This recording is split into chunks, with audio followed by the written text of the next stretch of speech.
And good morning to everyone. A couple of things today. Last week I showed a cartoon that Senator Pauline Hanson put out regarding the NDIS. What we'll do a quick replay of it because I sent Senator Hanson an invitation to come on to this channel and have an open discussion on the NDIS because there's a lot of misinformation being put out, in my opinion. But anyway, so I'll get Chris to start playing that clip for us after we watch the cartoon. I'll talk a bit more about Pauline Hanson's email back. Um, So we'll just, here it is. Peter, Susan, Doctor, how is it? is it okay? I have good news and I have bad news. The bad news is your party was absolutely smashed over the weekend in Aston. Destroyed. Yes, but what's the good news? Well, the extent of the damage is so bad that the Liberal Party could be permanently damaged. It may never be able to stand on its own 2 feet again. It's completely crippled. How is that good news? Well, it means the Liberal Party now qualifies for the NDIS. The NDIS? The National Disability Insurance Scheme. Yes, scheme. Here.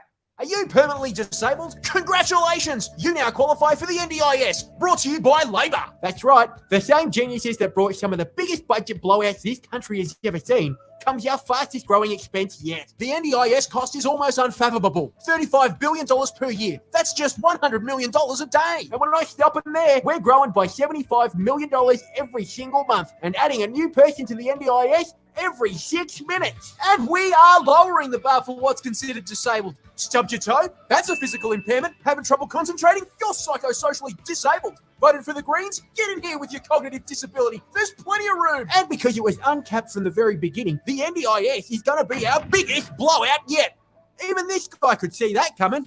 Who said that? And wait till you see what services are available on the NDIS. We've got sound baths, tarot readings, sex workers. Looks like reasonable and necessary services to me. Like this 3-night respite on the Gold Coast with a 3-park super park. Why pay $8,000 when the taxpayer will pay $15,000? You've got to get in quick because this rot will not last forever. So come with us and join the National Disability Insurance Scheme. Scheme. Right on. Okay, so you can see there that the first part of it, she was taking a huge mickey out of the Labor Party and the Liberal Party. And when I first heard that, I was killing myself laughing until we got to the end bit where, people with disabilities on the NDIS are, getting our fortunes read with tarot cards, and we're all off seeing sex workers and enjoying ourselves and not paying a cent towards it. And I sent Senator Hanson an invite to come, not just to this stream, but any future stream. And she declined, which she's quite entitled to. But she said in the email that she was just having a joke at the Liberal and Labor Party and talking about how the NDIS is being, the budget's blowing out and the ridiculous things people are getting on the NDIS. Well, Senator Hanson, yes, the NDIS does need reform. Not just for those reasons, but for the reason that there are lots of people out there with disabilities who are screaming out for help. I've seen people on Facebook who are at their wits' end. It's affecting their mental health because the NDIS aren't helping like they said they would. And for you to portray every person on the disability insurance scheme that we're all rolling around in this huge amount of money and it's all being splashed around, and we're getting free holidays and, getting free sex workers. It belittles everyone who's on the NDIS, and I don't agree with that. In fact, I'll call you out on it. Like I said, my email to you, it would be an open discussion. It would not be a personal attack. You just don't have an understanding of what it's like on the NDIS. The first couple of years I was on the NDIS, everything I applied for was knocked back, 100% of it. And I went to the tribunal and it got me nowhere. One of the main things I was asking for was a talking microwave oven, so I could make myself a cup of coffee through the middle of winter, so I don't have to wake my family up, and be able to cook like I used to. I don't think that's an outrageous thing to ask for. I've also got a new bed because I have 8 crushed vertebrae, and I fell at Father's Day 2 years ago, broke my left hip, broke off the neck of the femoral head, had a rod put in, screws. I was off my feet for nearly a year. I couldn't lay in the bed. I slept in a chair because I couldn't lay down. The bed I had was too low to the ground. I could not get up out of it. So I've got a bed that's higher, it's more supportive, it lifts up when I need to because of my back injury. But I've never had a holiday from the NDIS.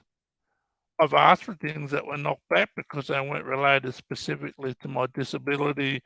And what you're portraying is that everyone on the NDIS is just rolling around in a huge vat of money and spending it on whatever we want.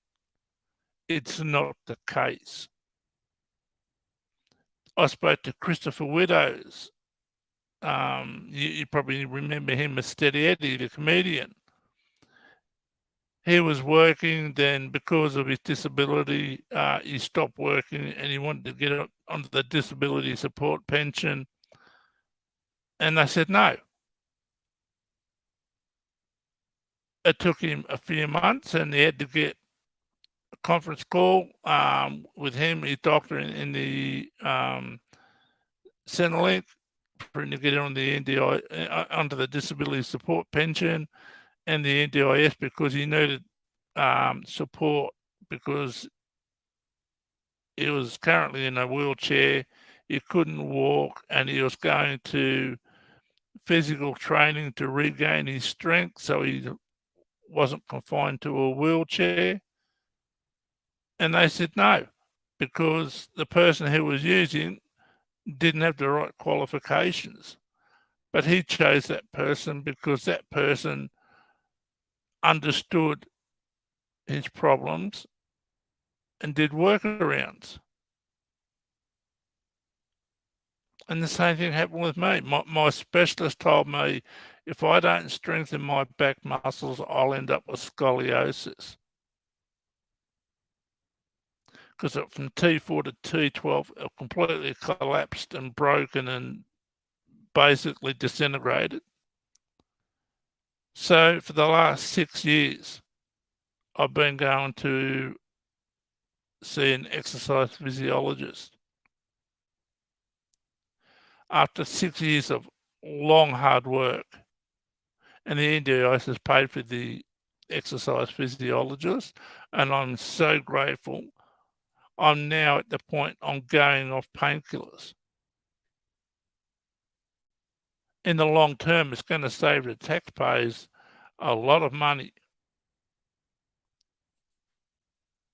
You just don't have a full Senator Hanson, you just don't understand that we're all individuals. I'm I'm totally blind. I have no light perception. That doesn't mean everyone else who's totally blind we all have the same problems. It doesn't work like that. We're all individuals. We all have our own strengths and our own weaknesses. And for you to backpedal and say, oh, it's just a cartoon to bring awareness, you could have done it in a way that didn't portray people rolling around in vats of money and having free holidays. I've had one holiday in 10 years.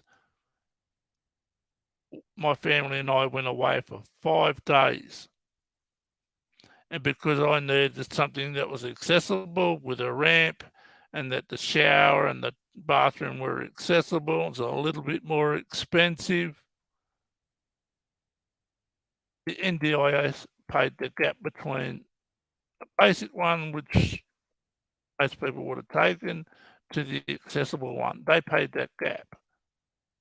We had to pay for the rest of it. I did not get a free holiday. For you to imply that and start to backpedal, you know, you do yourself a disservice. You really do. I watched you in the Senate talking about domestic violence and how some women are the perpetrators of it. The majority of it are men, which I 100% agree with. But you stood up and you said that some women are perpetrators and we need to look at the family court system and look right into the whole system and revamp it. And I couldn't agree any more than 100% with what you said, even though you were booed by the other senators. I agree with what you said because I have family members who had been accused of domestic violence when it didn't happen, who weaponized their children against the men. So I do agree with what you say in some things, Senator Hanson. In this case, I think you made a huge mistake. I think you need to retract it. You might say it's a satirical look at the NDIS. The first part, yes, when you're taking the mickey out of the Labor and Liberal parties, I was laughing my head off until I heard the end of it. Oh, tarot card readings and free holidays and 3-day passes to the theme parks. Well, I don't know anybody that's achieved that sort of support. And if it did happen, and I'm not saying it did, but if it did happen, I'd like to see the evidence of what you have. And I hope it's not just hearsay, because you're just damaging the NDIS, which is already damaged. But you're belittling everyone else on the NDIS who are doing the right thing, who are only getting supports related to the disability. And my invitation is an open invitation. In your email I got from your office saying that it's a satirical look at the NDIS, you know, people buying wands like crystal wands like that have in Harry Potter and accessing sex workers. Well, I know people, I don't know them, but I've heard people accessing sex workers. But the NDIS didn't pay for the actual sex part of it. They only paid for the supports taking them to and from. Not the actual sex part of it. So you're wrong there. So please come to this channel, talk to us and let people in chat ask you the questions that they want to ask you, because what you've done, you just belittled everybody, not just those who abuse it. I've got a family member who's on the NDIS that shouldn't be on there. Should not be on there. He doesn't have a disability.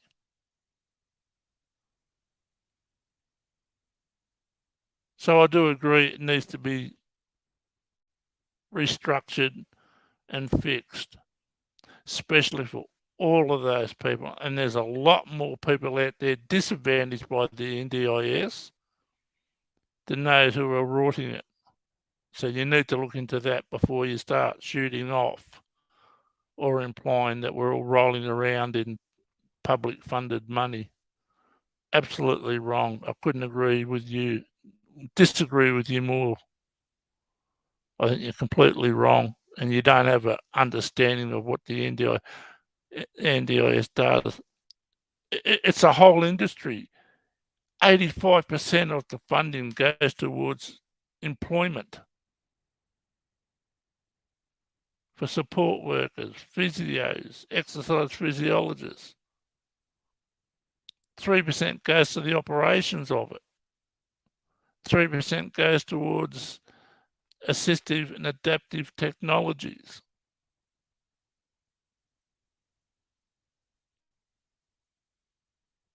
So please come up, talk to us, let the public ask questions.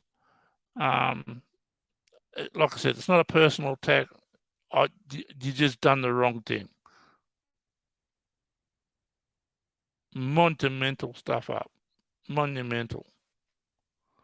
Anyway, that's my rant. But if Senator Hanson never hears or sees this, and I will respond to your email that you sent back this morning, the invitation will be a permanent one.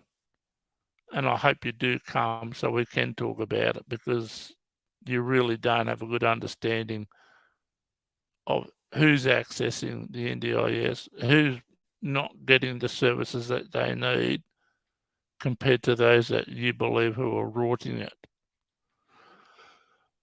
All right, so I also wanted to talk about, I came across this ABC thing on YouTube the other day. It's for people who have lost their sight and what their last memories were. For me, this brought up a lot of different emotions. My last memory was of my oldest daughter when she was about 3, sitting on the floor playing with toys. And she turned around and looked at me, and she had a dummy in her mouth, but she had this huge smile. You could see the corner of her mouth. And I still remember the colour as the blue of the dummy that she had in the mouth. She had a light blue t-shirt on with a singlet underneath and a pair of shorts that came down to her knees, sitting on the floor playing. That is burned into my memory. Anyway, there's this show, and I'll get Chris to play it. That was on Four Corners, about some people in Queensland and their last things that they've seen before they lost their sight. So if you can play that for us, Chris.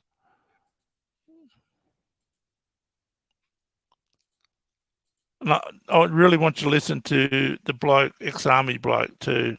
I remember the skyline, it sort of had a tint of orange. It was very still, and that beautiful sort of blue-green type water. The whole face of the building just came down in one big lot and then just shattered all over the road, and I absolutely loved it. I got my morphine at 38 minutes, which started putting me in a state of unconsciousness. There was a lot of dirt. I remember seeing red, and I still remember seeing sky. Imagine you found out you were about to lose your sight. What would your last memory be? Would it be clear in your mind? Could you describe it? I can't. I lost my vision as a baby. I don't really have a reference for sight. I've never seen colour. Red, green, purple. What appears in my mind when I hear those words will be different to yours. I don't have a concept of tone, hue, shade, contrast, or saturation. I just see shadows and darkness. And I'm not alone. As a result of trauma, many of the 453,000 Australians living with vision impairment also find it difficult to recall their final visual memories. That's what's brought me here, to Queensland College of Arts, where a new exhibition is recreating the final sights of 10 people living with vision impairment. It's a partnership between the Queensland Eye Institute and Griffith University. Using tactile paintings, music and soundscapes, the exhibition is a full sensory experience accessible to people with disability. Christmas Day in Italy in 2001. The entire day was just really magical. There was big rocks and then little squirrels. That was very special. Just very exhilarating. There was 2 excavators. They had both their arms put up as high as they could, and the smell of dust and diesel fumes, I just can't get enough of them. That's what I guess the painting really represents. That moment when I came to thinking that I could see. My head was split open. I couldn't see. The only reason I can pull on those colours because I feel that it was a sensory thing, because I could taste blood in my mouth. I could visualise red. Because I could taste the dirt, I was visualising the dirt. Michael Lydiard was a soldier stationed in Afghanistan in 2007. He was a part of the bomb disposal unit, working with improvised explosive devices designed to kill or harm. Over the radio, one of the infantry reported finding an IED where I had to go in and either render safe or dispose of it. When I put the prodder in there, the IED detonated. I remember coming to straight up, lost my right arm below the elbow, lost my thumb and index finger on my left hand, lost my right eye, visually impaired in the left. But the injuries weren't just physical. They also left a mental toll that continues today. What does hurt is when you can't read to your children fluently, when you can't see your children playing on a football field. For Michael, involving himself in this project isn't about him. It's about others understanding his struggle. You can't ever put it in words what it's like to be on the battlefield. But by my children, my partners, my family, to see, to hear something that closely replicates it, not only will it be empowering, but it will just take a weight off my shoulders.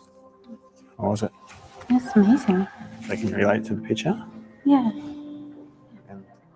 While Michael's vision loss was sudden, for others it's a gradual process that can take years. I remember standing there at the blocks looking over the ocean, and I guess I just was overcome with emotion because I thought I might not see it in the same way.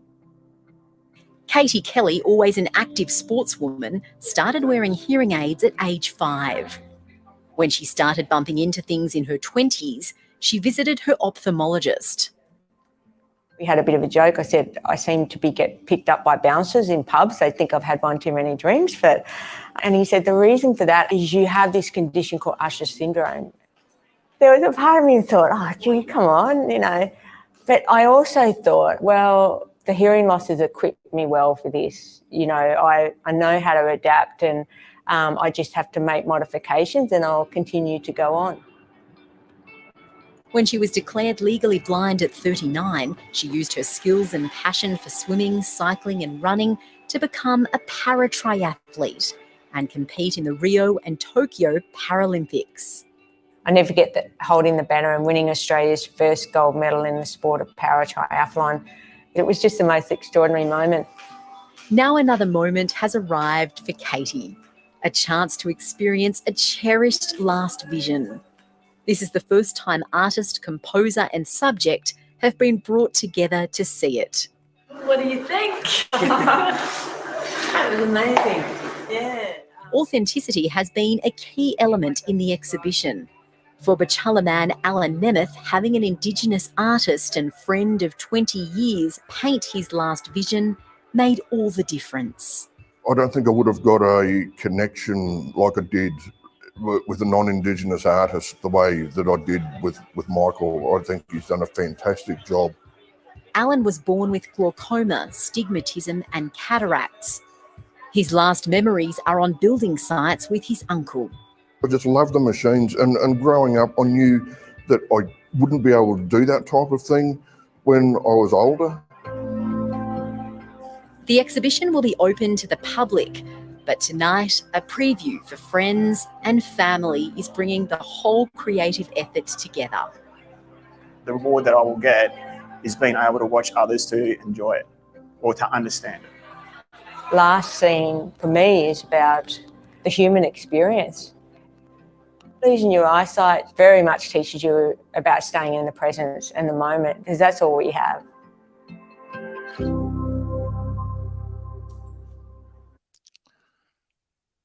There you go. There were some moving stories. The ex-soldier that lost an arm, a couple of fingers in his left eye in that IED explosion, where he broke up saying that he couldn't read to his children. Or, can you pause that, Chris?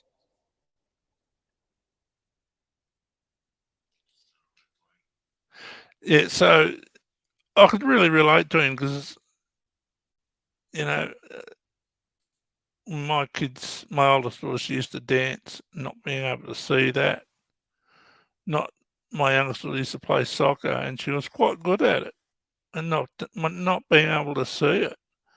My oldest daughter, she was 3 going on 4 when I lost my sight, and I've never seen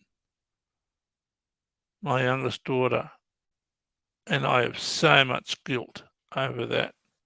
So much guilt that I couldn't watch them play sports or dance on stage. I felt like I let them down, but it's only something that someone who's gone through it can understand. And yeah, my youngest is now 23, but I still feel like I've let her down because I've never been able to see her.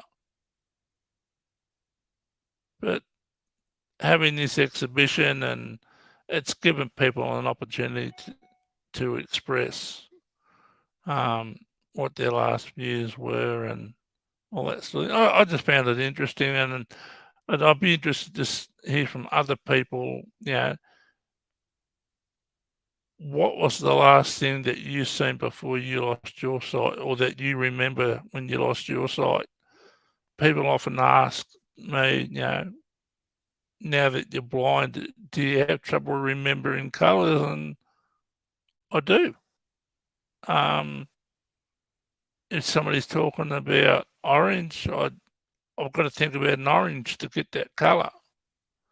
I referred to different things that I've seen through my life that had different colours, like red in an apple, or green in an apple, or green grass, or a green emerald, which is my favourite colour, and different shades of red. Now, I refer to it from things that I can remember that had those colour differences. But I really would like to hear from people who have lost their sight, what their last visions were. Yeah, their memory of the last thing that they've seen. It's an interesting concept. I don't know, is there anyone in chat or no? All right, well, and the third story I wanted to share today, which I really never thought about, was how do people with severe disabilities who are non-verbal, how do they let the doctors or their parents or carers know if they're in pain or if they're scared or if they're frustrated or if they want something? But what happens when they need to see someone in the health system? How do they let the doctor know or the nurse know or the dentist know what's going on, what's hurting, where it's hurting, the kind of pain it is? And I found this on YouTube and I thought, wow, this is a fantastic way of doing it. Just get you to cue that up, please, Chris. But I want you to have a watch of this. It's really interesting and so informative, and it's good that people are able to access the health system through this way of doing it. It's just really, I was really surprised when I first seen it. But I'll just get Chris to play that clip for us when he's got it up. I just don't know where to go. I don't know who to turn to anymore. We know our kids fairly well and we know something's wrong. The quiet of Coralie McNamara's suburban Western Sydney home is often interrupted by her son Peter's cries of distress.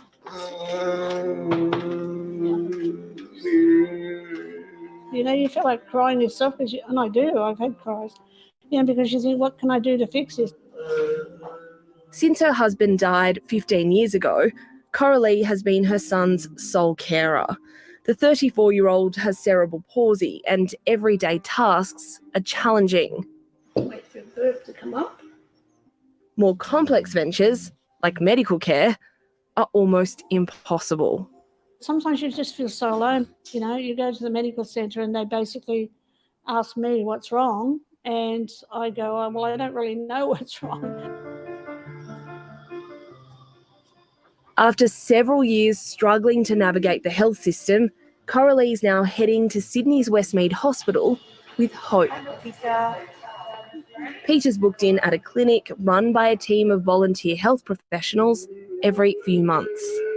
Several of my colleagues really noticed that there was a bit of a gap in the health system in terms of heavily disabled people being able to access reasonable health care. We thought, if not us, who, if not now, when? Anaesthetist Pete Smith is leaving home early to try to fill that gap in his own time. He set up the one-stop shop clinic in 2020 alongside rehabilitation physician Romana Afreen. Good morning, Peter. Hey, how are you? After noticing people with complex disabilities were turning up in emergency departments with otherwise preventable conditions. It's enormously frustrating to see people having really simple problems like, tooth cavities, dental cavities, ears blocked, basic skin problems. It's really frustrating to see these basic problems not being really well addressed. The clinic works like a medical production line and is unusual because it uses sedation.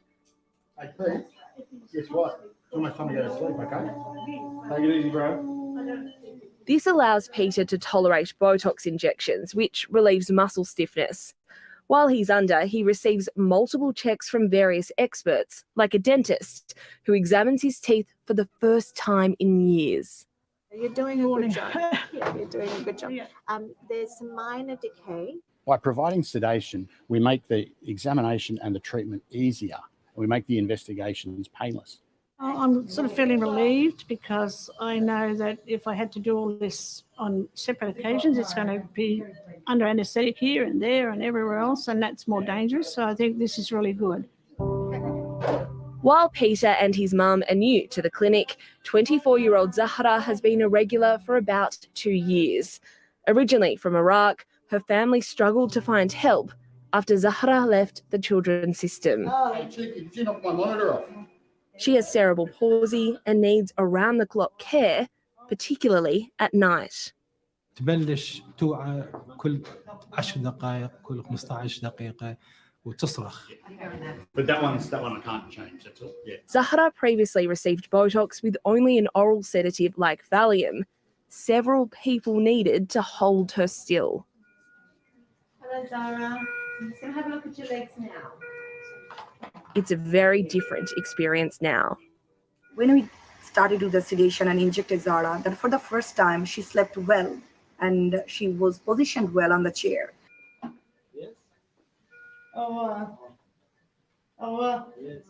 طبعا أكون أنام أكثر وأكون مرتاح وأعصابي يعني كيف نقول من ناحية إنه بنتي مرتاح إنه نايمة وما متألمة ومن ناحية إنه أنا أشبع نوم يعني.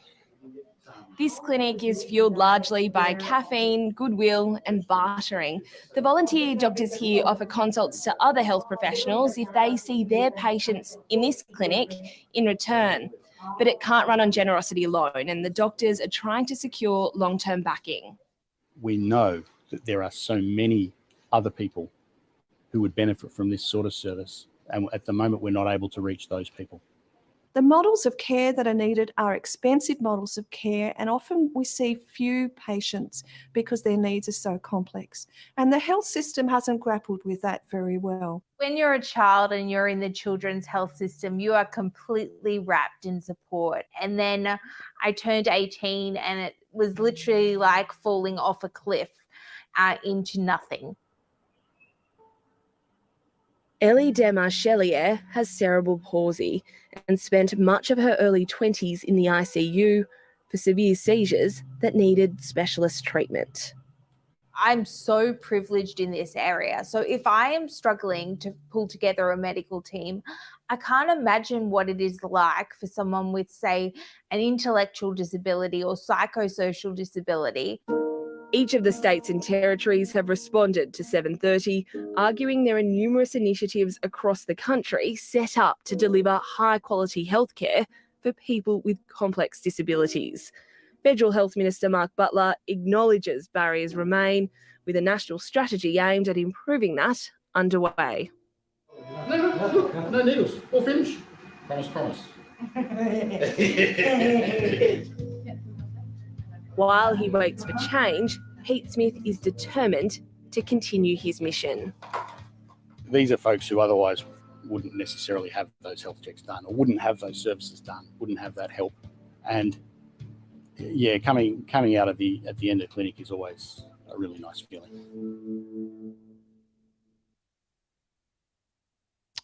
Yeah, so I never thought of clinics like that being available, and I've been thinking about it since I've seen this on YouTube last week. Maybe something like this should be part of every hospital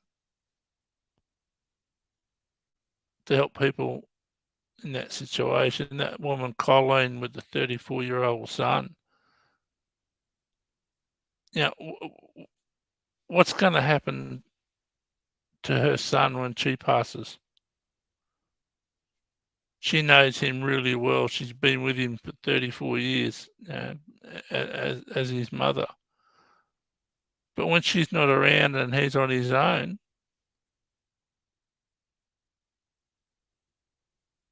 who's going to go that extra step for him? Who's going to try and understand him? These sort of clinics should be attached to every hospital. These sort of clinics, you know, and this is what the NDIS should be doing, helping these sorts of clinics operate. And I've said this in the past, like before the NDIS come along, yeah, people with disabilities, they either went without or relied on family members to help buy stuff for them. And that's where the Gillard government stuffed up. They really didn't look into that very well. Now that these things are available, people with disabilities are applying for them because they need them.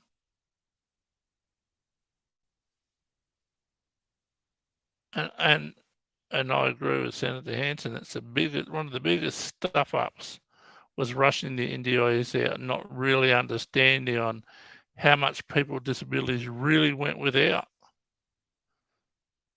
If they couldn't afford something, they just went without, or they relied on family members. And when those family members aren't around, then that's it. Nothing at all. No support workers, no financial assistance. So anyway, I don't know. Is there anyone in? Nothing, chat. All right, I might leave it there for today, but Senator Hanson, you probably haven't watched this far into it, but I will email your office back and ask you to come along, because what you've done was take a shot at the Labor and Liberal parties, but you did it at the expense of people with disabilities. We're not rolling around in a vault of money, having tens of thousands of dollars spending on whatever we want. Doesn't matter what it is, we just get this money and spend it. It doesn't work like that. You know, one of the biggest wastes of money is getting an OT report, physiotherapist report, doctor certificate, specialist certificates, prove that we need something. All the reports are there, and that costs anywhere from, you know, $500 to $1,000 for one report.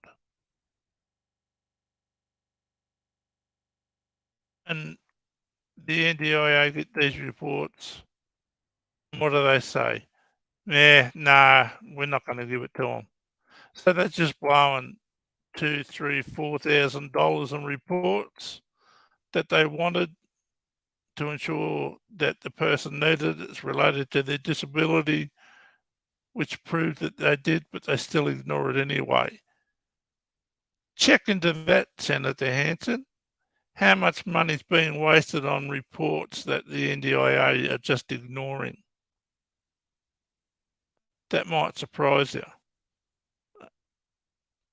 All right, we might end it there.